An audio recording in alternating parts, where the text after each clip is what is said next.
Good afternoon po. Ako po si Glenmar Eugenio from Gapan, Nueva Ecija.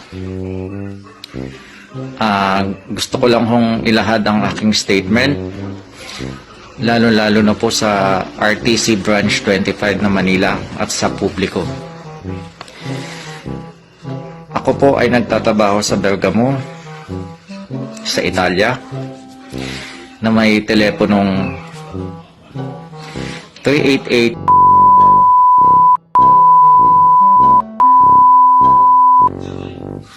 Ang purpose ko po ay para mailinis po ang pangalan ni Francis Leo Marcos, na hindi po ako pinilit. Kusang loob ko pong isusuko ang aking sarili, na ginamit po ang pangalan niya noong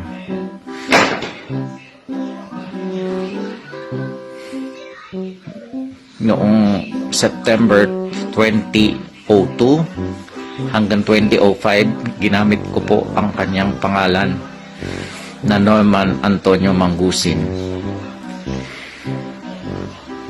dahil ako po ay nagre-recruit po noon ng mga tao para mapaalis po sa Pilipinas.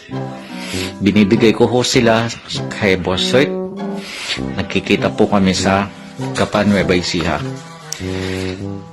At ang nagpaprocess ho ng papel namin noon ay si Boss Rick, at binibigay ho niya ang Jimco Manpower Agency, na pumupunta po kami sa Saudi, at pagkatapos po sa Saudi ay dadiretso na ho kami dito sa Pransya, at hiwa-hiwalay na ho kami sa airport. Ang binigay ho sa akin pangalan nila na passport at mga birth certificate ay nakapangalan kay Norman Antonio Mangusin. Kaya bilang katunayan, ako po ay gusto ko po siyang tulungan para malinis ang kanyang pangalan. Salamat po. Ako na lang. Ruling at the outset, okay, the certificate of live birth of the accused appellant Norman Antonio Mangusin is given more faith and credence by the court, yung branch 28, okay, than the certificate of live birth. Dalawang certificate of live birth. Kaina, di ba? Basahin mo. Ikaw nagbasa. At the outset, the certificate of live birth of the accused appeared as Norman Antonio Mangusin is given more faith and credence by this court that the certificate live birth of the accused appellant as Francis Leo Antonio Ano ibig sabihin?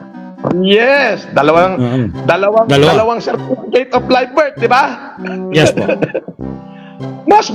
Ang sinabi ng court, o sige, bibigyan diin ko to certificate of live birth ni Norman Mangusin, ni Norman Antonio Mangusin, kaysa dito sa certificate of live birth ni Francis Leo Marcos. Granting na. Ibibigay niya na yung diin doon. Nakuha mo?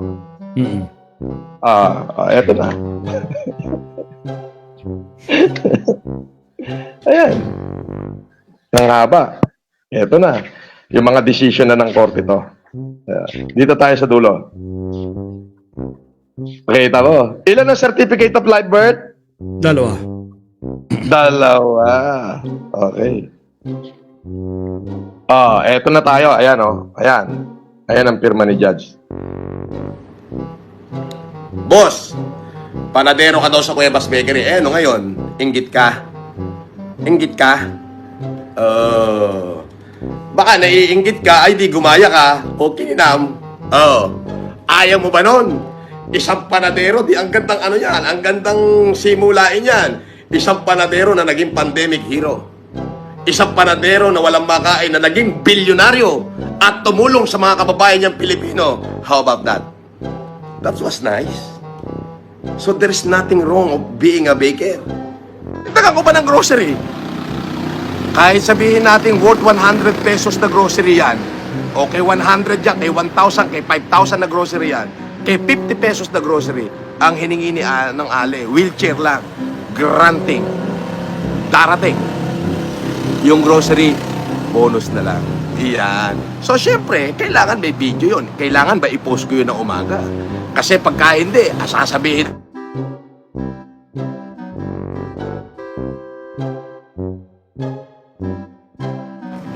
Boss, Epilep, totoo bang kinain mo tain ni Yama?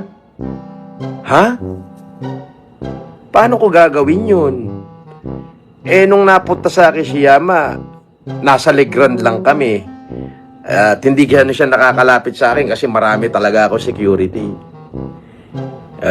Nakakalapit siya, hindi basta-basta. Kasi marami din tao sa amin. Nung nakulong ako, paglaya ko, wala na sa akin si Yama, basher ko na. So, saan nangyari? Paano at kailan? Diba? Biruin mo, nagsayang ka ng 99 pesos, pambili mo na lang ng gin bulag yan.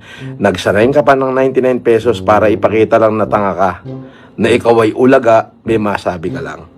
Pupusuan ko pa rin yan. 99. Oh, diba? Ang pagkakamali mo, Unggoy, de kalibreng FLM to. Tarantado, i-verify mo na lang kung sino yung mga abogado ko para naman matauhan ka. Yung mga abogado ko hindi lang de kalibre, de kampanilyang matitindi. Tanga, nailabas nga nila ako sa kulungan, di ba? So, yun. Bakit kamo 200,000? The water is 15,000 kasi may swimming pool. Yung electricity dito, ang aircon nito, 8, asyam na aircon. So, ang electric dito, mga 25. Tapos, yung billing ng telepono, ng internet, ang globe ko, 42,500 monthly. Tapos, may internet. So, mga 300,000, lahat ng miscellaneous. Yes. So, kaya ko naman siya. Yung monthly na 300,000. O mga kupal, paano yan? Finish na.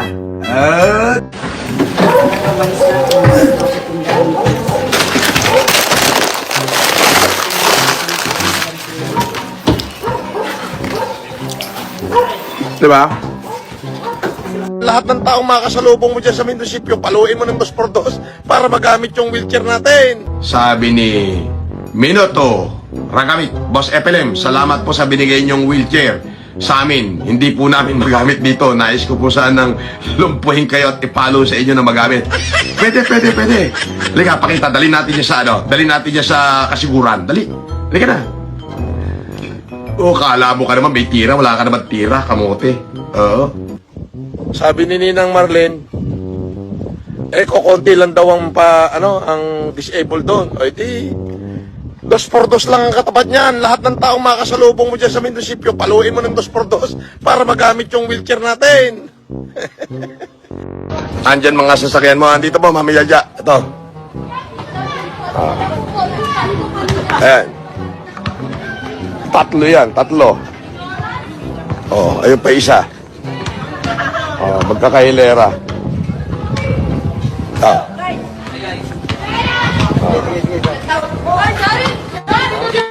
Oh, ayan.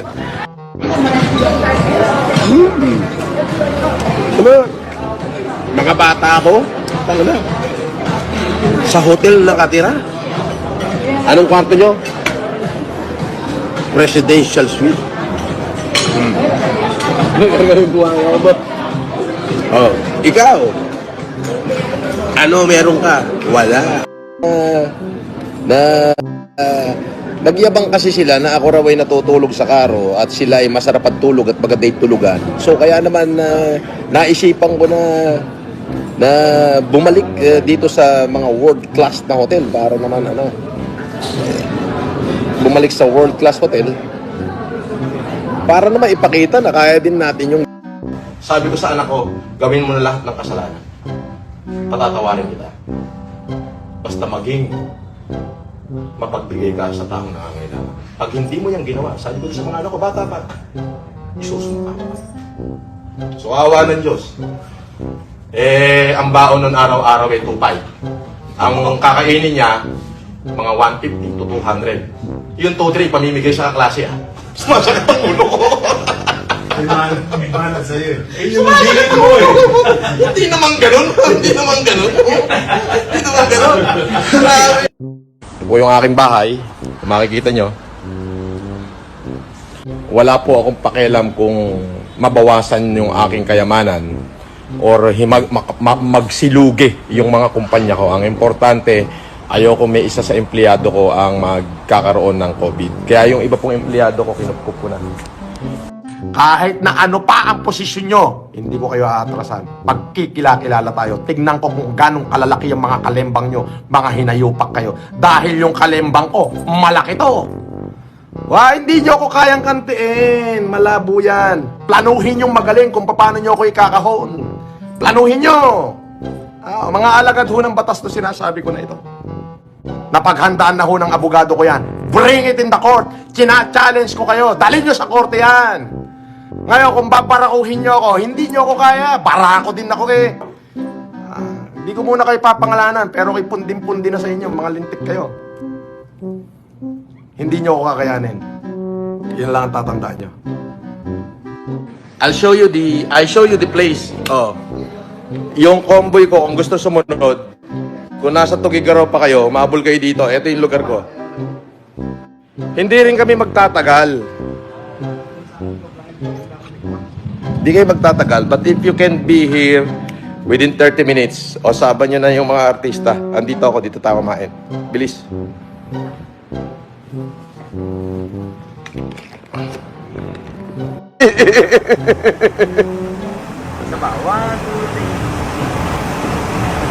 Thank you. Thank you.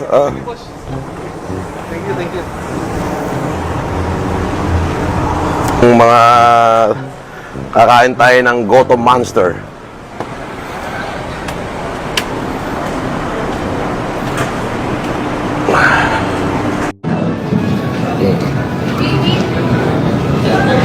Boss, when you are going to Aklan, pinag-iisipan ko pa kasi gusto ko bumili ng property dyan sa Aklan, sa Bohol.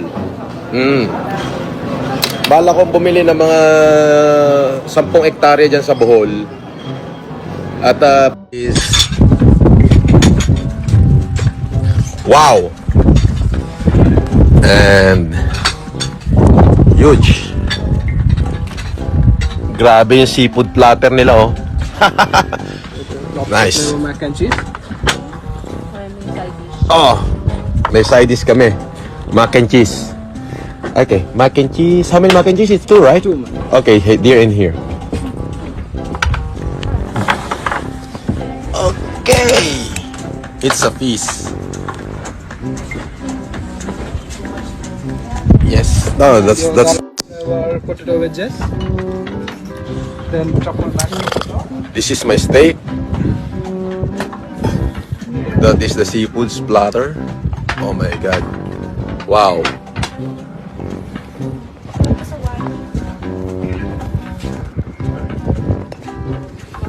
The creamy spinach. And there are some homemade sauces for you. Oh, All the sauces we prepare here. wow. Keep it here.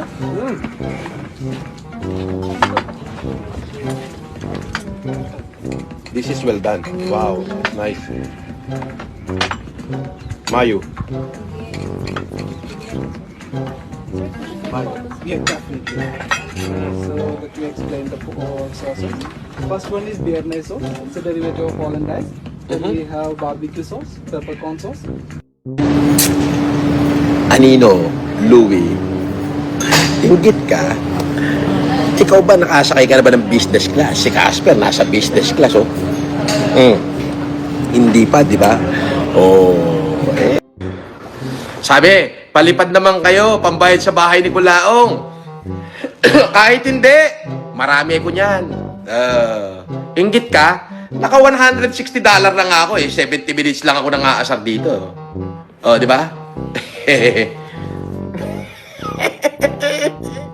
Ngayong araw nga mga kalitar ay pagpapalipad tayo ng saranggola nating ginawa nung nakaraan. At ito nga yung ating saranggola na dalas salad. Tanghaling tapat nga noon nung naisipan namin paliparin na itong ating saranggolang ginawa. Kasama ko nga pala dito ang aking anak at ang ating kasamahan na nagpapalipad din na si Paring Ame. Kagandahan nga ng hangin ngayon at halos yung hangin ngayon ay walang patid yung pagbugso. Kaya napagdesisyon na nga namin na pagliparin na yung saranggola namin ginawa. So ito guys yung test play natin ano. Ayan. So test play natin yung saranggolang ito kulilipad. Isumba mga kalitar. Para namang magiging matunog yung sumba nito mga kalitar. Sa ganitong panahon nga mga kalitar, halos yung mga bata talagang saranggola yung hanap. Sa lakas nga ng hangin, halos karamihan ng mga bata ay gugustuhin na magpalipad ngayon. Lalo na mga kalitar at nalalapit na talaga yung bakasyon. Ang bakasyon kasi ang pinakamasarap na parte ng pagiging kabataan mo noon. Na kung saan walang humpay ang paglalaro. Kasama ang mga kaibigan at mga pinsan mo noon. At sana sa panahon ngayon, may mga kabataan pa na ganon. At syempre, itong paglalaro ng saranggola, pinakaabangan natin palagi. Basta paparating na yung ganitong bakasyon. Balik nga tayo sa ating saranggolang paliliparin. Medyo tinitimpla ko nga dito yung saranggola natin bago natin itali dito sa may pinakaparisukat para wala nang aberya sa ating pagpapaangat. So ito na guys yung ating saranggola. Ayan ulit. Sa pagpapalipad nga natin ng saranggolang ito ay unti-unti na nagdatingan yung ating mga kasamahan na bata para matunghayan din nila yung paglipad ng saranggola natin ngayon.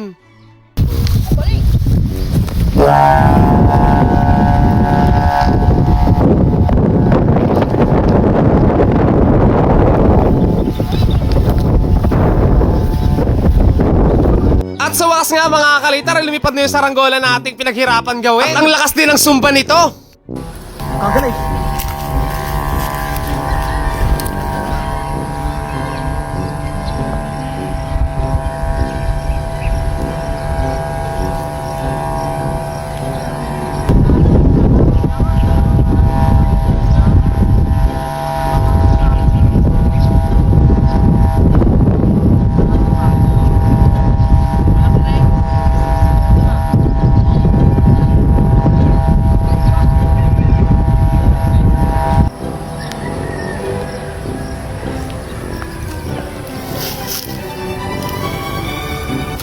Ayan guys, nasa taas na yung ating saranggola. Babaan pa lang natin. Kung tumunog yung sumba niyan pag umahon.